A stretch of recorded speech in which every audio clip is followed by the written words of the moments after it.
Assalamualaikum warahmatullahi wabarakatuh. Apa kabar sahabat jurnal horor semua dimanapun kalian berada? Semoga kalian dalam kondisi terbaik ya. Kali ini jurnal horor dalam kesempatan ini akan menceritakan sebuah kisah horor yang menceritakan tentang Rara, teman tak kasat mata. Dan buat tokoh tempat kejadian dari cerita ini semuanya sudah disamarkan. Apabila nanti ada kesamaan dengan cerita ini, itu hanya kebetulan saja. Tapi sebelum masuk ke cerita, jurnal horor akan mengucapkan banyak-banyak terima kasih yang sudah support subscribe-nya. Yang belum subscribe silahkan subscribe, itu gratis. Terus like, comment, dan share juga ke sahabat-sahabat jurnal horor yang lainnya juga ya. Terus emang mau kirim cerita horor atau cerita serannya, silahkan kirim mau format audio atau tulisan ke Instagram jurnal horor ataupun email jurnal horor. Nanti linknya ada di kolom deskripsi. Gak usah pakai panjang lebar, kita langsung masuk ke cerita. Rara, teman tak kasat mata. Aku ingin menceritakan kisahku yang mungkin tak semua orang akan percaya. Aku Dinda, berumur 20 tahun, yang dilahirkan dari keluarga yang tak cukup bahagia. Mama dan papaku berpisah. Namun, bukan tentang aku yang mau aku ceritakan, tapi aku akan menceritakan tentang kisah tragis pilu menyedihkan dari teman tak kasat mataku. Aku berasal dari Bandung, ini kisah hororku dan mau menceritakan kisah tragis dan kisah sedih yang dialami oleh sahabat tak kasat mataku ini. Aku bertemu dengannya sekitar umurku masih 16 tahunan. Dipertemukan dengan tidak sengaja dan dipisahkan karena keadaan. Aku mengisahkan sosok sahabatku ini yang selalu membantuku agar tidak diganggu oleh setan ataupun jin yang jahat. Sebut aja namanya Ratih dan biasa aku panggil Rara. Dia adalah teman tak kasat mataku. Semasa hidupnya, Rara dikenal sebagai gadis yang cantik berkulit putih dan gadis yang sangat lembut dan selalu murah senyum. Tapi tragis, ia meninggal karena tertabrak oleh kendaraan.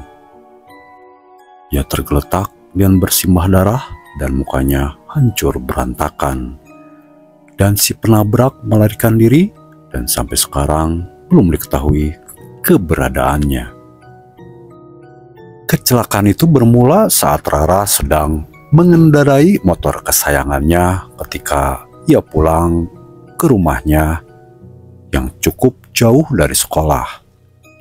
Asal-usul aku bisa berteman dengan Rara ialah saat acara karantina pramuka di sekolahku.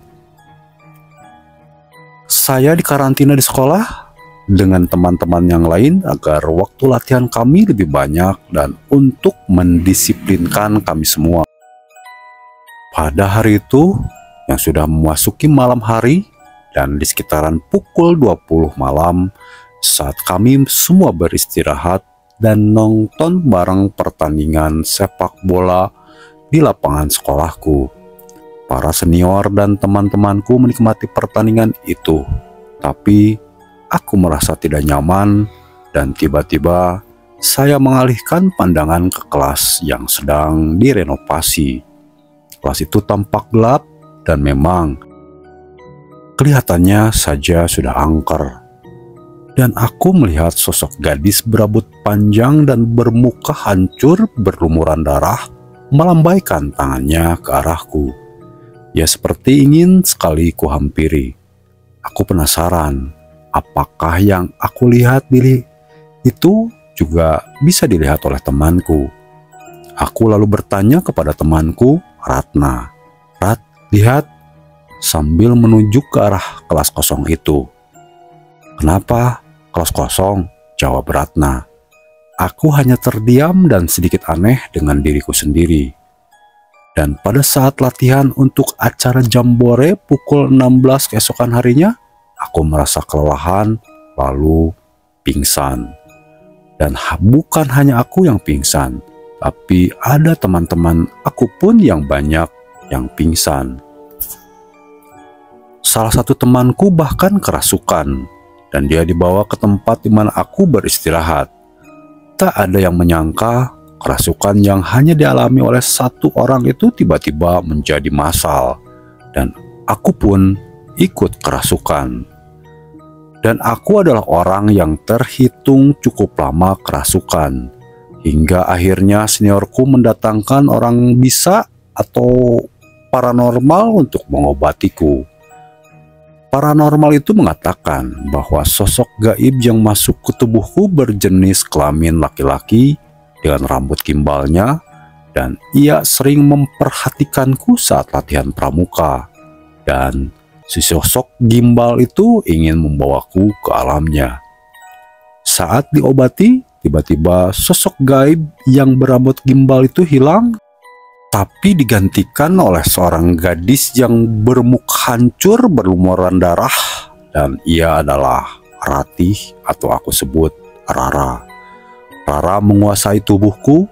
Ia ingin sekali bersahabat denganku karena ia sangat suka terhadapku. Dan dari situlah awal aku dan Ratih atau Rara bersahabat. Rara tidak hanya membantuku, tapi ia bisa menyembuhkan orang yang kerasukan, tetapi melewati perantara tubuhku.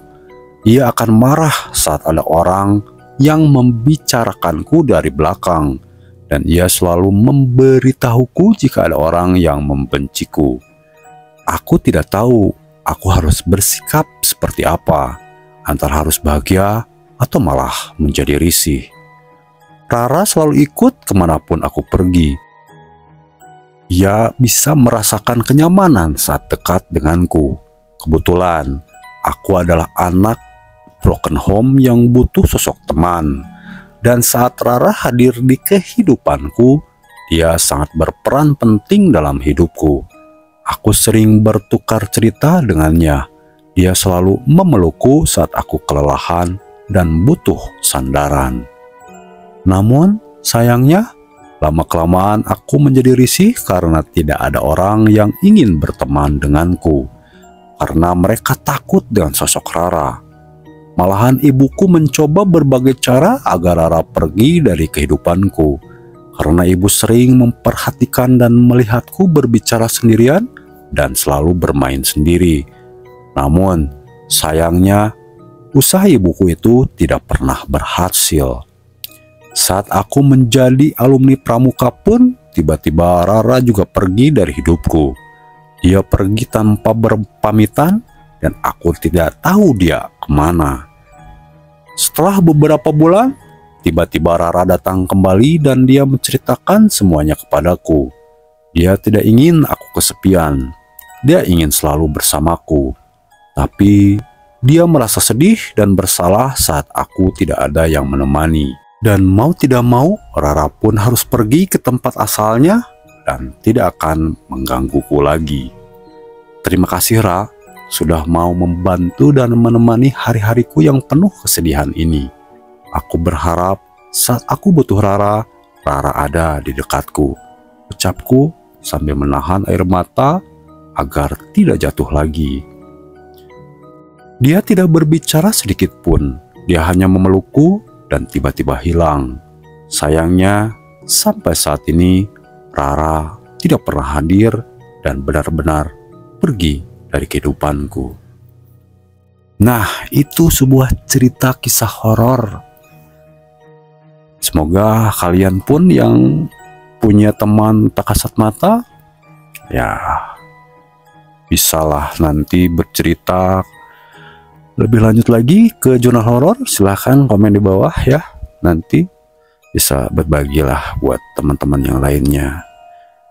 Semoga ambil aja ini semua kebaikannya, yang buruknya silahkan buang-buang jauh-jauh. Terus terima kasih yang sudah mampir, terima kasih yang sudah support subscribe-nya. Yang belum subscribe silahkan subscribe, itu gratis. Terus like, comment, dan share juga ke teman-teman kalian. Kita benar-benar hidup berdampingan sama mereka yang tak kasat mata, dan masih banyak hal di luar nalar yang benar-benar mungkin belum bisa dipecahkan secara logika. Sampai ketemu lagi di cerita-cerita horor dan seram lainnya hanya di Jurnal Horor. Salam horor.